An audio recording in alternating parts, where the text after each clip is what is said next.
আপনার যে স্মার্টফোনের স্টোরেজ কি বারবার ফুল হয়ে যাচ্ছে, আপনি তেমন কিছু ফাইল বা তেমন কিছু কোনো অ্যাপ ডাউনলোড করেননি, তবু আপনার স্টোরেজ বা ইন্টারনাল স্টোরেজ বারবার ফুল হয়ে যাচ্ছে, এর পিছনে কয়েকটি কারণ আছে। তো আমি আপনাদেরকে এই ভিডিওর মাধ্যমে দেখাবো যে কিভাবে আপনি যে স্টোরেজের সমস্যায় ভুগছেন সেটার থেকে আপনি রেহাই পাবেন এবং খুব সহজে আপনার যে স্টোরেজ ফুল হয়ে গেছে সেটা খুব সহজে আপনি খালি করতে পারবেন এবং আপনার পছন্দ মতো আপনি অ্যাপ বা ফাইল ডাউনলোড করতে পারবেন। তো চলুন ভিডিওটা শুরু করার প্রথমে একটা আমার রিকোয়েস্ট, যদি ভিডিওটা ভালো লাগে একটা লাইক দিয়ে সাহায্য করবেন। আপনার একটা লাইক আমাদের নতুন ভিডিও বানানোর জন্য মোটিভেট জাগায়। তো এর জন্য সর্বপ্রথম আপনাকে আপনার যে ফাইল ম্যানেজার আছে সেই ফাইল ম্যানেজার অ্যাপটাকে প্রথমে ক্লিক করে এটাকে ওপেন করতে হবে। ওপেন করার পরে এখানে কোণে 3 লাইন একটা অপশান আছে, সেই 3 লাইন অপশানে ক্লিক করার পরে নিচে চলে আসবেন। এখানে সেটিংস বলে একটা অপশান আছে, সেই সেটিংস অপশানে যাওয়ার পরে আপনার এখানে শো হিডেন ফাইল বলে একটা অপশান আছে। সেই শো হিডেন ফাইল অপশানটা অনেকের বন্ধ থাকে, তো এটাকে চালু করে নিতে হবে। চালু করার পরে আপনাকে ব্যাক অপশানে আসতে হবে। ব্যাক অপশানে আসার পরে আপনার এখানে ফাইলের একটা লোগো দেখাচ্ছে, সেই ফাইলের লোগোটাতে আপনাকে ক্লিক করতে হবে। ফাইলের লোগোটাতে ক্লিক করার পরে আপনাকে প্রত্যেকটা ফাইল আপনাকে চেক করতে হবে। দেখুন এই ফাইলগুলো ডট দিয়ে যে ফাইলগুলো আপনার আছে সেই ফাইলগুলো কোনো কাজের নয়, কিন্তু আপনার যে ফোনের মেমোরি সেই মেমোরিতে জায়গা নিয়েছে। এগুলোকে দেখুন এখানে এমটি দেখাচ্ছে, মানে এটা অকারণে এখানে জায়গা নিয়ে বসেছে। তো এই ধরনের ফাইলগুলো আপনি কি করবেন, এগুলো ডিলিট করে দেবেন। প্রত্যেকটা অ্যাপ আপনি বা ফাইল প্রত্যেকটা চেক করবেন। এই ধরনের যে এমটি ফাইলগুলো আছে সেই এমটি ফাইলগুলো আপনি ডিলিট করে দেবেন। ডিলিট করে দিলে কি হবে, আপনার যে ফোনের মেমোরি সেটা অনেকটাই খালি হয়ে যাবে।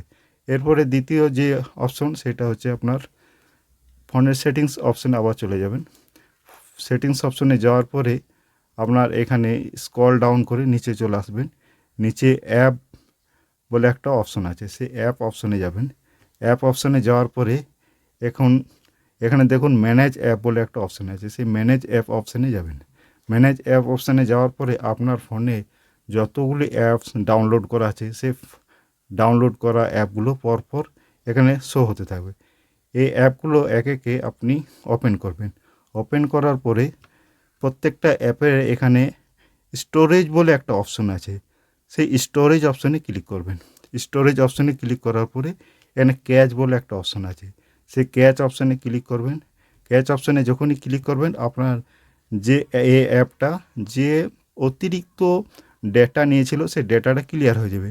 এভাবে প্রত্যেকটা অ্যাপ আপনি ওপেন করবেন। ওপেন করার পরে স্টোরেজ অপশানে যাবেন, এখানে ক্যাচ অপশানটাতে ক্লিয়ার করবেন। এই ক্যাচ অপশানগুলো ক্লিয়ার করার পরে আপনার আস্তে আস্তে যে ফোনের স্টোরেজ অতিরিক্ত নিয়েছিল সেটা খালি হতে থাকবে। এর তৃতীয় যে সেটিংসটা আপনি করবেন সেটা আপনি আপনার যে ফোনের আপনার প্লে স্টোর অ্যাপটা আছে সেই প্লে স্টোর অ্যাপটাতে আপনি চলে যাবেন। প্লে স্টোর অ্যাপটাতে যাওয়ার পরে আপনার এখানে প্রোফাইল অপশানে ক্লিক করবেন। প্রোফাইল অপশানে ক্লিক করার পরে আপনার এখানে manage app and device option আছে, এই অপশনটা ক্লিক করবেন। ম্যানেজ অ্যাপ অ্যান্ড ডিভাইস অপশানে ক্লিক করার পরে এখানে ওপরে শো করছে দেখুন ম্যানেজ বলে একটা অপশান, সেই ম্যানেজ অপশানটাতে ক্লিক করবেন।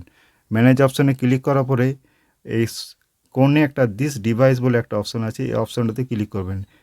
অপশানে ক্লিক করার পরে নিচে দেখুন শো করছে দিস ডিভাইস, নিচে তার নিচে নো ইনস্টলেড, তো নো ইনস্টলেড এই অপশানটা ক্লিক করবেন। নো ইনস্টলে আপনি যখনই ক্লিক করবেন আপনার ফোনের যে হোম স্ক্রিন আছে সেই হোম স্ক্রিন থেকে যে অ্যাপগুলো আপনি পূর্বে ডিলিট করে দিয়েছেন সেই অ্যাপগুলো এখানে কিন্তু শো হতে থাকবে। শো হওয়ার পরে এই অ্যাপগুলো কিন্তু আপনি আপনার ফোনের স্টোরেজ থেকে বা ফোনের যে আপনার হোম স্ক্রিন আছে সেখান থেকে ডিলিট করে দিয়েছেন আপনার অপ্রয়োজনীয়তার কারণে, বা আপনি কোনো কারণবশত ডিলিট করেছেন, কিন্তু সেই অ্যাপগুলো এখানে প্লে স্টোরে জায়গা নিয়ে বসে আছে। সেইগুলো কিন্তু আপনাকে একে একে এগুলো টিক দিতে হবে। টিক দেওয়ার পরে আপনাকে এগুলো ডিলিট করে দিতে হবে। ডিলিট আপনি যখনই করবেন তখন আপনার যে ফোনের স্টোরেজ আছে সেই স্টোরেজটা অটোমেটিক খালি হতে থাকবে। এভাবে আপনার সমস্ত অ্যাপগুলো টিক দিবেন। টিক দেওয়ার পরে একে একে আপনি রিমুভ করে দেবেন। রিমুভ করে দিলে আপনার যে স্টোরেজ অনেকটাই খালি হয়ে যাবে।